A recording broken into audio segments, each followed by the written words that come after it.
Super prime net 9ಗೆ ಸ್ವಾಗತ. ನಾನು ಹರಿಪ್ರಸಾದ್. ಇವತ್ತಿನ ಸೂಪರ್ ಪ್ರೈಮ್ನಲ್ಲಿ ಸಾಕಷ್ಟು ಇಂಟ್ರೆಸ್ಟಿಂಗ್ ಆಗಿರುವಂತಹ ಸುದ್ದಿಗಳಿವೆ. ಅವುಗಳನ್ನು ಒಂದೊಂದಾಗಿ ನಾನು ನಿಮಗೆ ತೋರಿಸ್ತಾ ಹೋಗ್ತೀನಿ. ಅದಕ್ಕಿಂತ ಮುಂಚಿತವಾಗಿ ಸೂಪರ್ ಪ್ರೈಮ್ನ ಹೆಡ್ಲೈನ್ಸ್ ಅನ್ನು ತೋರಿಸ್ತೀನಿ. ಸೇನಾ ವಾಹನ ದುರಂತದಲ್ಲಿ ಅಮರರಾದ ವೀರಪುತ್ರರು, ಸರ್ಕಾರಿ ಗೌರವದೊಂದಿಗೆ 4 ಅಂತ್ಯಕ್ರಿಯೆ, ಸೈನಿಕ ಕುಟುಂಬಕ್ಕೆ ಕಣ್ಣೀರ ಸಲಾಂ. ಬೆಳಗಾವಿ ಗಾಂಧಿ ಭಾರತದಲ್ಲಿ ಭೂಪಟ ವಿವಾದ, ಕಾಂಗ್ರೆಸ್ ಬಿಜೆಪಿ ಮಧ್ಯೆ ವಾಕ್ಸಮರ, ಕಾರ್ಯಕಾರಿಣಿಯಲ್ಲಿ ಸಂಘಟನೆ ಹೋರಾಟದ ನಿರ್ಣಯ.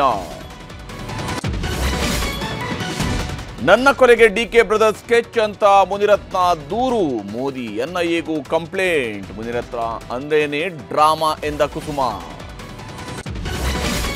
ಕಮಲ ಪಕ್ಷದಲ್ಲಿ ಮತ್ತೆ ಬಂಡಾಯ ರಾಜಕೀಯ, ಸಭೆ ನಡೆಸಿ ವಿಜೇಂದ್ರಗೆ ಯತ್ನಾಳ್ ಟೀಮ್ ಶಾಕ್, ಜನವರಿಯಲ್ಲಿ ದೆಹಲಿ ಟೂರ್ಗೂ ಸಿದ್ಧತೆ.